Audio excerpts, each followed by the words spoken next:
Burnout. When you've been grinding for so long that your life becomes a grind. It's more late nights, more caffeine, more energy drinks, more lunch at your desk, and more weekends behind a computer. And it's less time at the gym, less healthy eating, and less moments to catch a breath. Whether you're being driven by ambition or your schedule is being filled by someone else, burnout is the moment everything gives. And it's more common than you might think. Everyone experiences burnout if they're doing the same thing constantly, especially if it's at an unreasonable schedule. Bro, I'm fully burnt out. Like, there's no wax left in the can.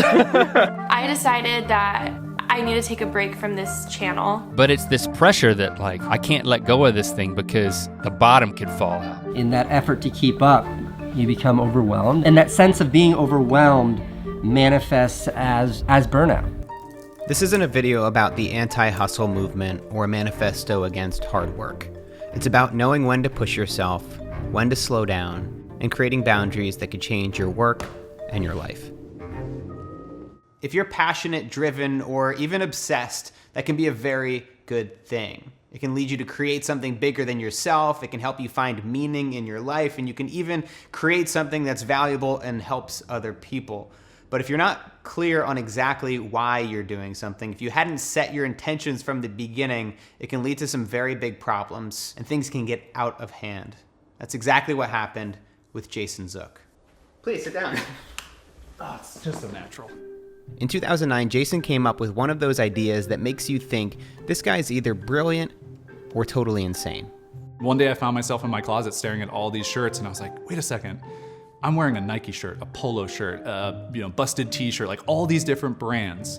And I paid, and now I'm walking around schlepping these brands for them. They're getting that free advertising.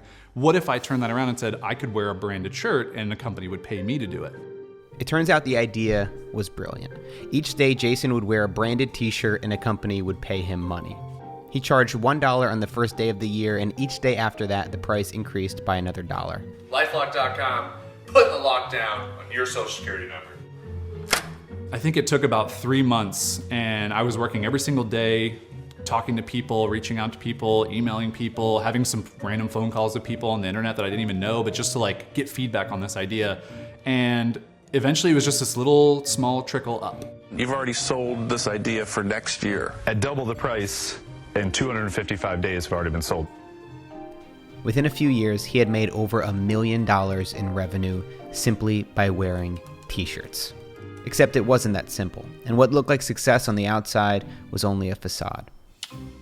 I started to notice when it went from 2 to 5 people, it was a little too much. Because I was still showing up every day wearing shirts, I was answering all the emails, I was doing all the marketing, all the sales, keeping track of all the orders, now having 5 employees, and I had to keep up with everything. And I started to realize, wow, I was already working like 12 and 14-hour days to manage all of this.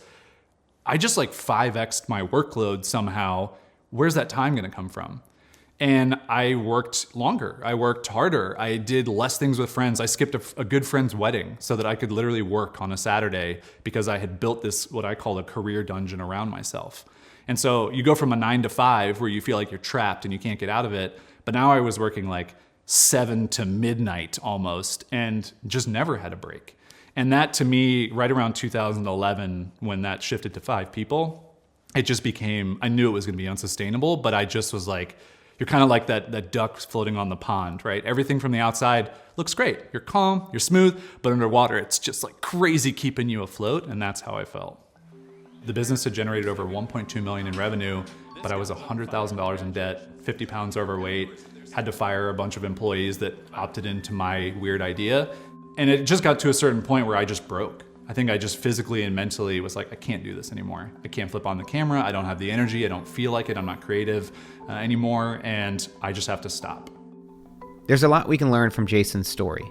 First is that hard work is necessary to get any meaningful project off the ground. But it's not the hard work that got Jason into trouble. It was his mentality that he needed to keep the same pace up forever. When you're starting a project, you need to have the sprint mindset. Every business has a limited runway before they burn through all their cash. Book contracts and film festivals have deadlines. The constraints of time and money force you to work extra hard. But that sprint should only be temporary. If you're always up against a deadline, always working weekends, never feel like you have enough time for your health or your relationships, you're either stuck in a shitty job that you need to get out of, or you have your priorities misaligned. Yeah, I don't think I ever asked myself, what do I want my life to look like? All I asked myself was, how can I succeed in this business? And so the two never really meshed together. It was just they were separate entities, and I figured once the business was successful enough, I would then have all the time in the world to live a good life. And it's not how it works, because the more success a business has, almost always the more problems it has, the more time it needs, the more people are involved that have to be managed. And so what I realized was I'm not prioritizing life at all. I wasn't sleeping at all. My diet was basically Chick-fil-A and Diet Coke, which is like not a great diet. Sounds delicious, but not a great diet. And I just knew that at some point there was going to be a breaking point. And I had built this system for myself that was not sustainable to every single day show up and have to do work and never get a break. And the next thing we can learn from Jason's story is about how to manage our time when we aren't sprinting. Sprints are times when we need to make an additional sacrifice. We might work more nights or skip some workouts. But once we reach a very clear and defined destination, we need to create rules that help us shift our priorities. Here are some to consider. Shut down your computer no later than 6 p.m. every day. Never bring your work laptop home. Delete email from your personal phone. No work on Saturdays. No screens in bed. No email before 9 a.m. You can probably come up with some rules that better fit your life, but you should treat these rules seriously because it's very easy to slip back into our old patterns. I wish it was as easy to say we are anti-hustle, but that's just simply not true, because I think both of us are in the same boat where we put a tremendous amount of work and energy into the things that we really care about and the things that we want to bring to life. And sometimes in the very early stages, we have to work much harder than we do after we get it to launch. But how do we then work or hustle with intention? Yeah, I think you know this well, is that you have to go to the edges. And each person has their own edge, their own boundary, their own kind of line in the sand that they draw.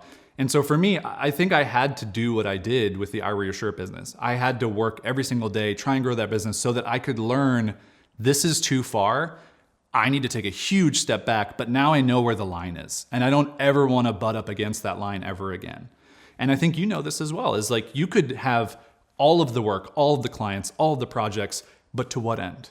There's always more of that to get. There's always more of that to do. It takes discipline to do less, to set boundaries, to know when to ease off the gas, and create rules for yourself. It's messy, you'll make mistakes, but the fastest way to burn out is thinking you'll solve all your problems by doing more. If you're wondering, Jason now runs a business with his wife called Wandering Aimfully, built on the idea that you should work to live and not the other way around. If you want to support this ad-free channel and get access to exclusive videos, go to patreon.com/MattDiavella. For $12 a month, get access to videos on minimalism, lifestyle design, and personal vlogs where I talk about my life and business. I also share all of the extended interviews that I conduct for this channel, like my one with Jason. How has your hustle changed from very beginning? No subscribers, no viewers, no one cares. And no one cared, Matt. If you want to get all that content and more every month, go to patreon.com/MattDiavella. Even if you want to try it out just for a month, it would mean a lot to me. Thanks for your support, and I'll see you next time.